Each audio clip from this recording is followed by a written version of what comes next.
Hello everyone. So once again welcome to SSC Telugu. So basically ఇప్పుడే మనకేంటంటే SSC యొక్క official వెబ్సైట్లో ఒక నోటీస్ అయితే రావడం జరిగింది.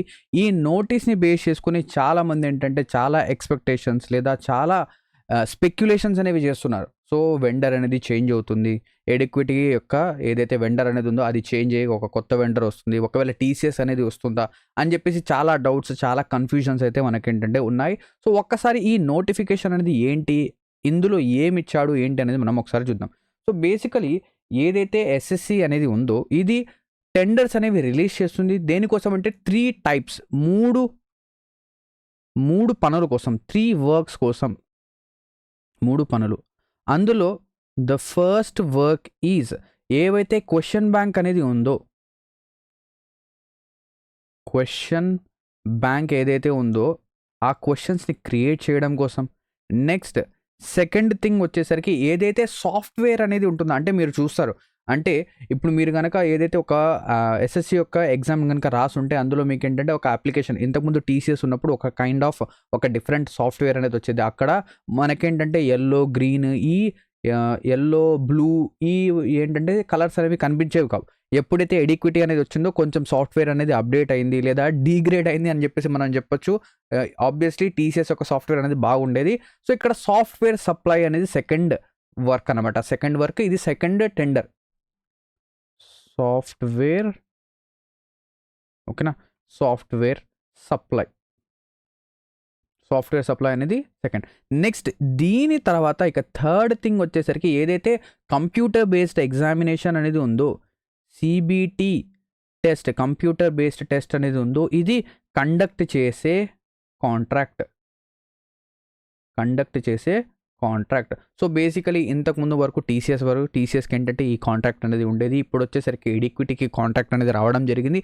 ఎడిక్విటీకి కాంట్రాక్ట్ అనేది వచ్చిన తర్వాత మనం ఏంటంటే చాలా అనామలిటీస్ అనేవి చూడడం జరిగింది. సో ఇవి మనకేంటంటే కనిపిస్తున్నాయి. సో ఇప్పుడు మనకేంటంటే ఒక చిన్న ఊరట అనేది కనిపించింది ఇలా వెండర్ నోటీస్ అనేది రావడం వల్ల. సో ఇలా ఒక టెండర్ నోటీస్ అనేది వచ్చింది. మనం ఏమనుకుంటున్నామంటే ఆబ్వియస్లీ ఇది ఎడిక్విటీని తీసేస్తున్నారు, అది కరెక్టా కాదా అని చెప్పేసి ఒక్కసారి ఆ నోటీస్ అనేది మనం చూద్దాం. సో ఫస్ట్ అఫీషియల్ వెబ్సైట్ కనుక మనం ఓపెన్ చేస్తే, సో ఇది ఒక అఫీషియల్ వెబ్సైట్. ఈ అఫీషియల్ వెబ్సైట్లో కనుక మీరు ఇక్కడ చూస్తే March 5, 2026 ఈ నోటిఫికేషన్ వచ్చింది. సో దీనిపైన క్లిక్ చేయండి.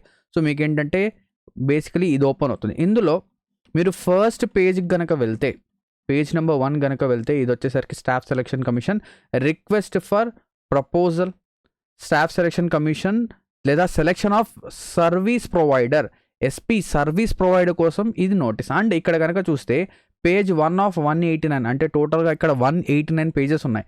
కానీ ఇక్కడ మీరు చూడండి, ఇక్కడ మీరు కనుక చూస్తే ఇక్కడ మీకు ఎన్ని పేజెస్ కనిపిస్తుంది, ఓన్లీ 74. అంటే ఇది కంప్లీట్ టెండర్ నోటీస్ అయితే కాదు, ఇందులో కొన్ని మిస్సింగ్ కంటెంట్స్ అయితే ఉన్నాయి. అది నెక్స్ట్. దీని తర్వాత ఇక్కడ మనం కిందికి స్క్రోల్ చేసి దీని యొక్క ఆబ్జెక్టివ్ కనుక చూస్తే, ఇంట్రడక్షన్, ఫంక్షన్ ఆఫ్ ఎస్ఎస్సి ఇదంతా తర్వాత ఇక్కడ ఆబ్జెక్టివ్ కనుక చూస్తే ఇక్కడ మనం జాగ్రత్తగా చదువుదాం. ఓకేనా, సో చూడండి. సో ఇక్కడ కనుక చూస్తే ఫేజ్ 1 అనేది knowledge transfer. So knowledge transfer అనేది 3 months జరుగుతుందంట. అంటే ఇందులో in this phase the bidder is expected to undertake the knowledge transfer from current vendor on both web application, mobile application, handling of examination activities and ఏదైతే other things ఉన్నాయో, అంటే basically ఇప్పుడు current vendor ఏదైతే ఉన్నాడో అక్కడ నుంచి ఆయన దగ్గర నుంచి నాలెడ్జ్ ట్రాన్స్ఫర్ అనేది తీసుకోవాలి. దాని తర్వాత ఫేజ్ 2 అనేది 9 months జరుగుతుంది. ఓకేనా, సో ఇప్పుడు బేసికలీ ఏంటంటే దీనికి అర్థం ఏదైతే కరెంట్లీ సాఫ్ట్వేర్ అనేది రన్ అవుతుందో ఆ సాఫ్ట్వేర్ అనేది ఎలా రన్ అవుతుంది, ఏ యాక్సెస్ పైన రన్ అవుతుంది లేదా ఏ సర్వర్ పైన రన్ అవుతుంది, అసలు ఆ సర్వర్ యొక్క స్పీడ్ అనేది ఎంత ఉంది ఏంటి, ఆ డీటెయిల్స్ అన్నీ ఏం చేయాలి, వీళ్ళు ఎవరైతే ఈ టెండర్ నోటీస్ అనేది తీసుకుంటారో లేదా ఈ టెండర్ తీసుకుంటారో వాళ్ళు ఆ నాలెడ్జ్ అనేది తీసుకోవాలి. అంటే దాన్ని అర్థం చేసుకోవాలి. 3 months తర్వాత వాళ్ళు ఏం చేయాలి, ఈ పర్టికులర్ ఏదైతే ఎన్వైర్న్మెంట్ అనేది ఉందో, ఏదైతే ఈ సాఫ్ట్వేర్ అనేది ఉందో దీన్ని ఇంకా ఎలా ఎన్హాన్స్ చేయొచ్చు, ఎలా అప్గ్రేడ్ చేయొచ్చు. ఇక్కడ మీరు చూస్తే ఇక్కడ చూడండి, web technology stack and upgradation of web mobile help desk, development of new modules and handling of examination activities. అంటే ఏదైతే ఆ వెబ్ అప్లికేషన్ అనేది ఉందో, అంటే అంటే ఏదైతే ఎగ్జామినేషన్ ఓపెన్ చేస్తాం కదా అప్పుడు మనకు కనిపిస్తుంది, అది కనిపించినప్పుడు ఏదైతే ఒక సాఫ్ట్వేర్ అనేది ఉంటుందో దాన్ని మనం ఎలా ఇంప్రూవ్ చేయొచ్చు. అండ్ దాంతోపాటు ఎస్ఎస్సి అంటే ఇక్కడ మనకు చాలా అర్థాలు వస్తాయి. ఇక్కడ అంటే ఇక్కడ చూడొచ్చు, development of new modules, help desk అనేది దేనికి ఉంటుంది, ఎస్ఎస్సికి ఉంటుంది. అంటే ఇక్కడ ఎస్ఎస్సి యొక్క పర్సనల్ థింగ్స్ అండ్ దాంతోపాటు ఎగ్జామినేషన్ అనేది యాక్టివిటీస్ ఇది కూడా తీసుకుంటున్నారు. అంటే ఇక్కడ బేసికలీ మనకు ఒక న్యూ వెండర్ వస్తాడని చెప్పేసి ఒక ఫిక్స్డ్ మనకేంటంటే చెప్పడం లేదు. ఇక్కడ చూడండి next phase 3 handling of examination activities and OM to be web to be mobile technology stack and other technology. అంటే బేసికలీ ఇది కూడా చూస్తే ఇది 36 months వరకు, అంటే 3 years వరకు. అంటే ఇక్కడ బేసికలీ ఈ నోటీస్ మొత్తం కనుక చూస్తే మనకు ఎక్కడా కూడా ఒక న్యూ వెండర్ వస్తాడని చెప్పేసి మెన్షన్ అయితే మనకు చేయడం లేదు.